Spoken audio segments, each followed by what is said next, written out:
It's not easy when you immigrate. It's like you haven't got a place in nowhere. Everyone essentially has that feeling and wanting to belong. Where do you come from? Go back to your own country. They came for a better life, for a better future. From walking the streets of Britain, it's clear to see how diverse and multicultural British society has become. Immigration surrounds us and has been at the forefront of negative associations for decades. What makes someone British? We are exploring the immigration journeys of 3 families from across the world: Cyprus, Jamaica, and India, to learn more about the people behind the stories. We discuss how and why their families came to Britain and how the new generations keep their culture alive today. My life in Cyprus before the Turkish invasion, it was very, very happy. I had no problems, no stress. I had my friends, my school. I was a happy go girl. My life before the Turkish invasion, it was very nice. Surrounded by both my grandmothers living next to us, my aunties, my uncles, all living almost in 500 meters. And then the Turkish invasion happened, which changed everything forever. Turkish forces invaded Cyprus in July 1974. Due to political and legal issues over the governing of Cyprus, many people lost their lives. By August, 40% of the island was occupied by the Turkish army. During the invasion, I was 17 years old, and it was a life-changing,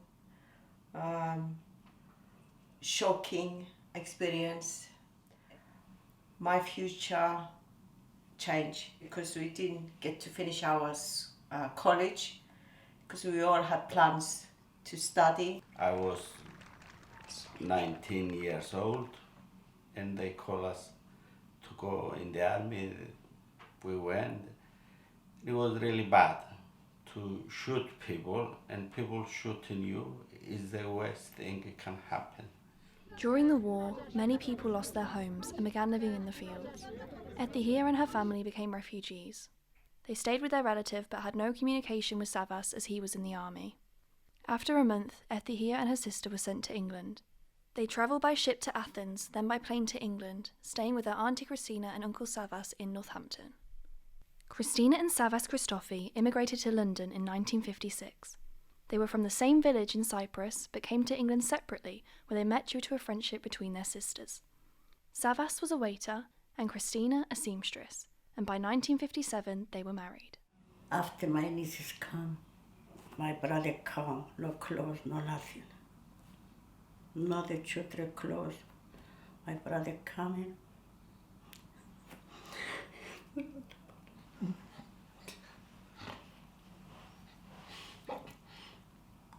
My mother's name is Hilma Dawes, and my father's name was Andrew Bean Dawes. My mum, she was from Westmoreland, which is the parish, and from a place called Broughton, which is a small sort of village in that parish in Jamaica. My father's from Hanover parish, and the town he was born in is called Cascade. My mum was a seamstress in Kingston. My father, who had been there before her, was a tailor. He'd had a number of jobs. He owned the first 2 taxis in Jamaica, which he had brought over from the United States. And so they met really through sewing, if you like.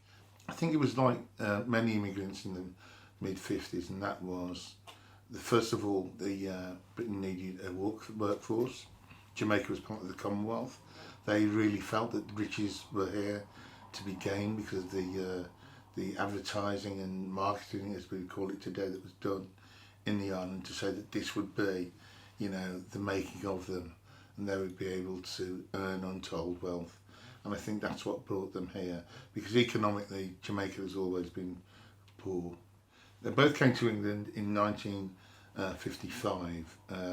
My 2 older brothers having been born in Jamaica in 1953 and 1954. My father came some months before my mum, and when he came. He actually came over here by aeroplane, which obviously was at quite a cost to them at those days. And my mum came by ship, by boat, so she followed my father here.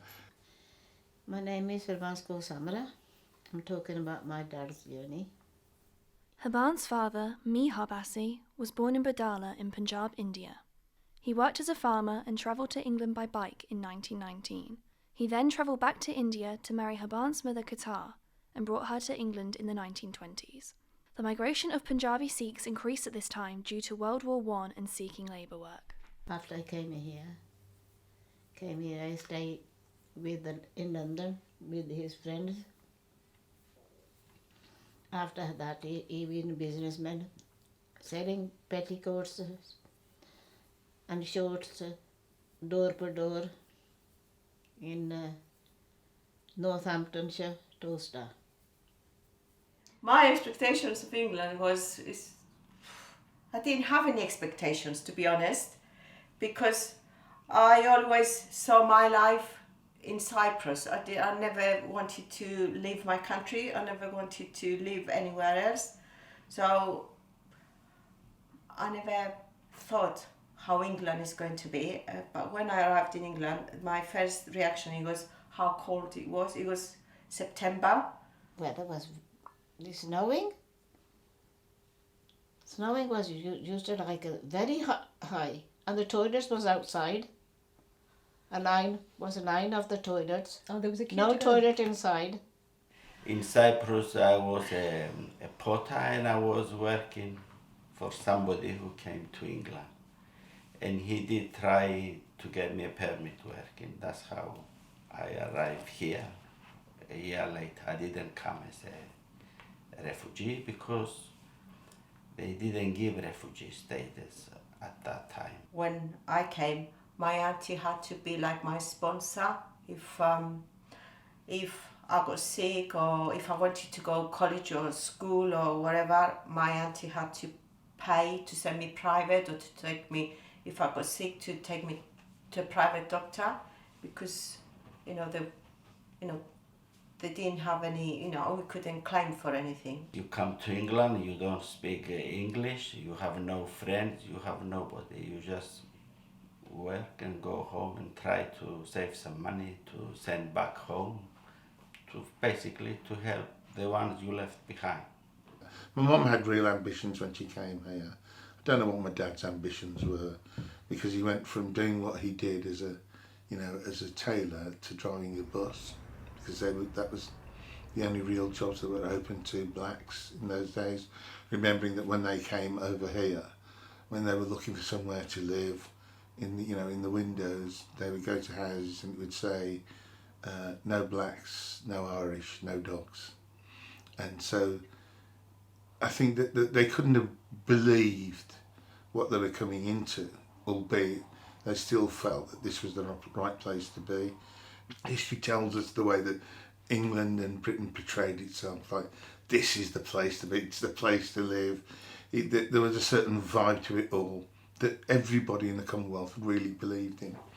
And so when you're told that your wages will increase phenomenally and the like, you start to believe that. Did they like England? Did they think England was what they thought it was going to be? Yeah, they like it. They liked it better than India? Yeah, they were very nice people. Then they weren't racist or anything like that? No. They became family, really, didn't they? Yeah, there was. Mihar moved his family to India due to the war happening in Britain. His youngest son passed away, and the trauma led him to miss home. He also feared his daughters would marry into white families and lose their religion if they remained in England. But when he went back to India, people come to see us, and somebody get jealous with him and that give him some poison in the drink. And after that, my dad get very ill, and after that he died. Habans then married Jalman Samra. They had 3 children in India and moved back to England in 1964. People came from India after the World War II because obviously they needed to get the country up and running again and things like that. So they allowed immigrants, people from India, Jamaica, wherever else, to come in and do all the hard work. So Indians tend to work in the factories. So what would happen back in the day, the reason why my dad had to obviously not have a turban is because if you're going to work in a foundry and work behind metal, steel, there's fire. And if you had a turban on, fire would spark. So if fire would spark, then it would hit the turban and its material which would cause fire. But that was those were the only jobs going for the Indian men. It was hard work, but it was the only job that was going that paid average money. At the beginning, because we didn't mix with any English people, we stayed with my auntie, and the only people we mixed with, it was the family. My uncle sent me to college once a week to learn English, and that's when I start, mixing with other nationalities. It was okay at the beginning, and then it was when you went to work, you start working, that you felt a bit racism against you, because where my first job, I was doing very well, and my bosses were promoting me from the lowest level to the next, and you could hear them British people saying, "Oh, why they giving you the best job and not us?" That's the only racism really I experienced. No, not much. So they lived in the Black Country. The Black Country was poor. And so when we moved into the first house, we lived in there with other families. So you would rent a room or a number of rooms. The local people in that area got together a petition saying they didn't want any blacks on this estate, but they felt they were well within their right to be overtly racist and not want us there. And everybody on this estate signed this petition because we were going to be the first black family on there. It was covered by the news of the day, newspapers, televisions and the like, where they basically didn't want us as blacks moving in. And it is at the time, remember, when there was a by-election, and the strapline for the Conservative Party at the time was, if you want a nigger for a neighbour, vote Labour. And that was in all the papers, it was up on hoardings, it was everywhere. And of course we were moving into this estate around that time. But my parents weren't confrontational, they got on with it and got on with the people there, and very soon we were just part of that estate. So I know from my father-in-law's experience, when he used to go to the pub, they had to go into a separate room. They weren't allowed to go into a pub where there was white men, so they had to go into a separate entrance. And the reason why is because they wanted to keep the brown, black separate from the white. And they used to get upset about it, but he said it was one of those things and there was nothing they could do about it. We lived at the top end of the town and our house was at the other end of town. So we used to have to walk as fast as we could at the end of school to get by Etheridge, and then literally run past Etheridge on the way home. My older brothers used to grab myself and Doug under our shoulders and run with us, almost skipping all the way. But one day we got caught, and some bullies from Etheridge broke both my brother's arms. They battered him. So we went through all of that, but that then makes you feel that you've got to do everything to protect yourself. You've got to fight. And it's a horrible thing to say. We made people fear us. But that's what you had to do to survive. So sometimes you had to almost, I suppose you had to use violence, and I don't like to say that because I think it's quite wrong, but I think it was a way of protecting yourself. We try not to provoke anybody. We kept ourselves to ourselves. If we were talking Greek, we talk quietly. We don't. So it wasn't too bad. As a child, I'd been called Paki, Paki, Paki, Paki, Paki, and I would sometimes ignore it. Sometimes I'd get people saying, "Go back to your own country." And the answer to that used to be, "I am in my country, what are you talking about?" So I used to get loads of that sort of abuse thrown. Kirk spent 30 years policing and 15 years as a mediator negotiator for the public authorities. In 2004, he was awarded the Queen's Police Medal for his service. My passage into the police service wasn't hard. I got through training school. The race stuff came up there. I was bashed over the helmet with a pay stick by the drill sergeant. They referred to me as the egg, the coon, wog. These are like sergeants, you know, the people that run the place, really. There were a number of articles that I did for various newspapers. When they approached me to say whether or not I would speak up about it, I decided to do it. I mean, in the police service, I ended up as the chair of the Black and Asian Police Association, which was to take on the role of a staff association, a support group for black and minority ethnic officers. A lot of the times you would find that a lot of girls, once they came from school, they would have to wear their traditional Indian clothes, like salwar kameez, and that was probably because the parents wanted them to still be cultural. Girls especially would learn how to cook the traditional food, because it was something they wanted their daughters to learn, because they knew that eventually when they leave home and they get married, that they must learn how to cook. And the funniest thing is, because the way my mum was British, people used to say to her, like aunties, she needs to learn how to cook. And my mum used to say, it doesn't matter, when it's her time to learn, she'll learn. But I never learned. I got married. My in-laws were shocked because I couldn't cook. My upbringing was different to my friends. On the good side, my parents had this culture where everyone was welcome to our home. We had always had lots of people around us, always gatherings, parties. So we had a happy childhood in that sense. On the negative side, my parents were quite strict. We weren't allowed boyfriends. We weren't really allowed to go out wherever we wanted to go. They were quite strict in that sense. So that was quite difficult. How different do you think the experiences have been from your upbringing compared to like how you've seen me and like Cameron and Ruben grow up? I think the upbringing, we allow you to be a bit more independent. We weren't allowed to, probably, I'm not saying allowed to be, but it wasn't something that we did, and we weren't really independent. I think you probably got more freedom of choice, which we probably didn't have.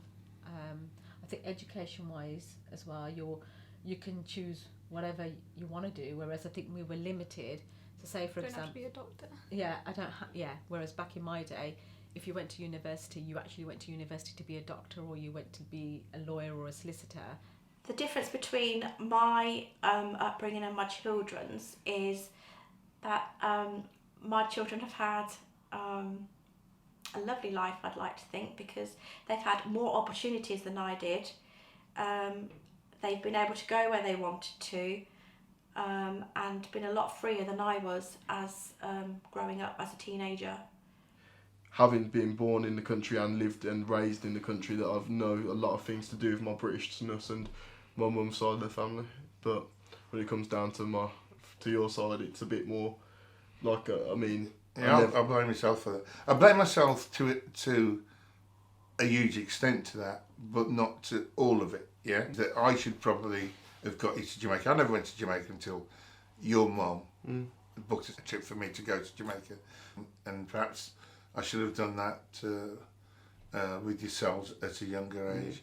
I also think that the education system in England didn't lend towards kids or immigrants, or the influence that the UK had in terms of the West Indies and the like is ever taught in schools, and not really. I'm self-taught about Jamaica. And I feel like not knowing that side also led to me having a bit of an identity crisis in terms of myself. Yeah. Like, am I truly mixed race? I mean, when I was always around white people, they say you're so black. Around black people, they'd say I'm so white. I'd like to learn more about my heritage. It's like so my parents are Greek and English. So my mum's side, the English side, we can trace it right back, and it's really cool. And you know, that I went to Scotland a couple of weeks ago and found one of our surnames is come in a church that we went to, and you know the point is that everyone can be traced back to this surname. So I was probably related to this man 500 years ago. But with the Greek side, I've got no idea. It's really crazy because you would think maybe as the generation's gone down, people, especially as when all my friends, they can't really speak Punjabi as much and they can understand it, but yeah, they still listen to Punjabi music, which I think is really interesting. Yeah. I think it's something that people also like listen to more as they get older. I feel like when we were younger, it was more, everyone was kind of, well, I guess from my experience, it was more like you'll kind of play down your Asian side, especially with my primary school being mostly like white. Until I got to sixth form is when I guess I more embraced my Asian culture. Jamaican patois has made its way into British society and culture very subliminally, to the point where a lot of youth and youth culture generally use it. Most of the kids these days say things that we used to say, but in a black context when I was young, so just amongst black people. But when I speak today and hear Asians, blacks, the Irish, Brummies, Londoners in Manchester, if you look at the slang, the colloquialism that they use, a lot of that comes from Jamaica. My ability to speak Greek is very basic. I think I understand more than I can say. My vocabulary is very limited, but yeah, I wish that I could speak Greek properly. I mean, there's baby videos of me when I'm about 3 talking to my bapu in Greek who lived with us, and then when my brother came along, I think the household just stopped speaking it. That's something that really upsets me. Me and my siblings have grown up in a very white middle class neighbourhood, but we've still tried to stay as true to our own Jamaican heritage. My sister and my brother have had that socialisation outside of this area, where they've had, via basketball. Well, my sister's really always brought that to her drama. She's always tried to portray everything in regard to her colour and how it makes her different to people around this area, or people who makes her almost feel unique being mixed race. Mixed race girl in a mixed up world. Hope it's best of both, right? Yeah, if I use colloquialisms, I'm black, or talk posh, I'm white. Tell me again how to act a colour, because I sure as hell don't know. It's hard to keep for myself a lot of heritage, as I've always gone through being around predominantly white, British people my whole entire life, meaning my work, my schooling, and the sport and hobbies that I've taken up outside of that. When I brought home Martin, it wasn't received very well, not because they had anything against the English or English culture, because the culture is basically very similar. It's just, there's no big differences. It was just the fact that they would have probably preferred me to marry someone like me, a British-born Cypriot, because of our backgrounds and our culture, and they thought maybe it's familiar, isn't it? Yeah, whether we might argue when I want my big family gatherings and they don't, and because they're not been brought up that way. But in saying that, he's embraced it and loves it, and he's so happy to be part of my family and my culture. Arranged marriages still happen today. They're not a bad thing. Some people think it's a bad thing. It's not really a bad thing. It's changed from what it used to be. From back in the day, my mum probably didn't even see my dad, and my dad probably didn't see my mum. Whereas for me, I was introduced to my husband, and that was pretty much it.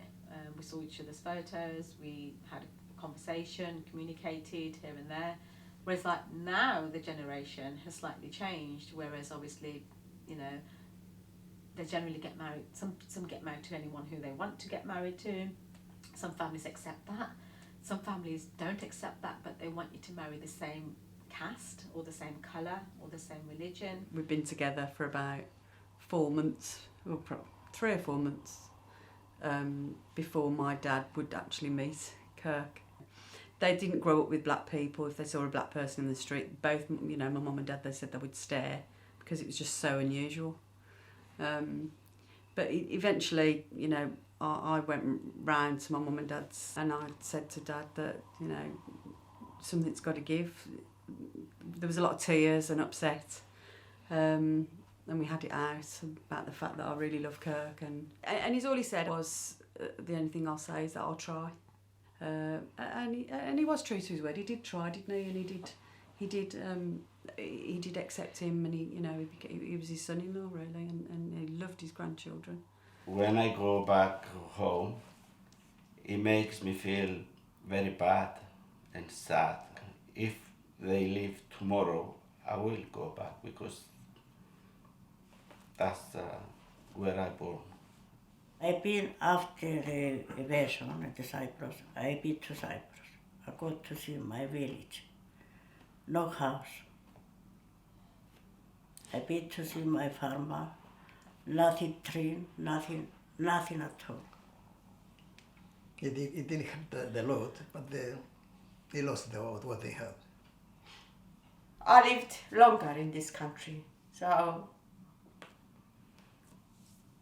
when I go to Cyprus, I feel a little bit of like a foreigner, but I feel a foreigner here as well. So me personally, I don't feel I belong here or there. I can't go to Cyprus to stay.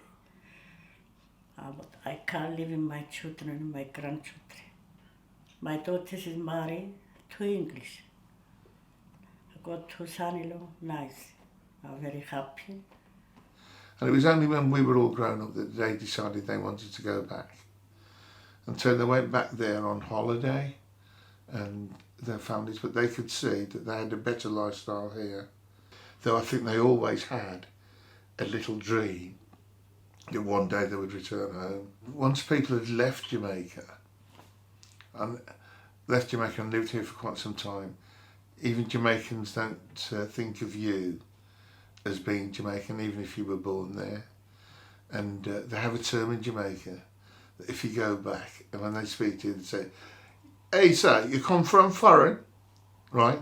Which is, are you from foreign lands?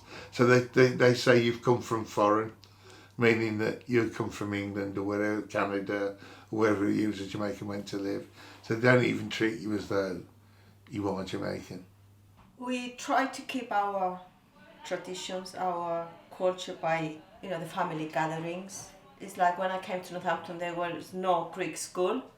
So I had meetings with the Northampton Council and we managed to get a classroom at the Trinity School, and I was teaching there for 6 years. I was teaching Greek. When we came to Northampton, it wasn't a Greek church, and the people previous to us, they did try to save money, basically, all these years, and we bought a church. Now we have a church.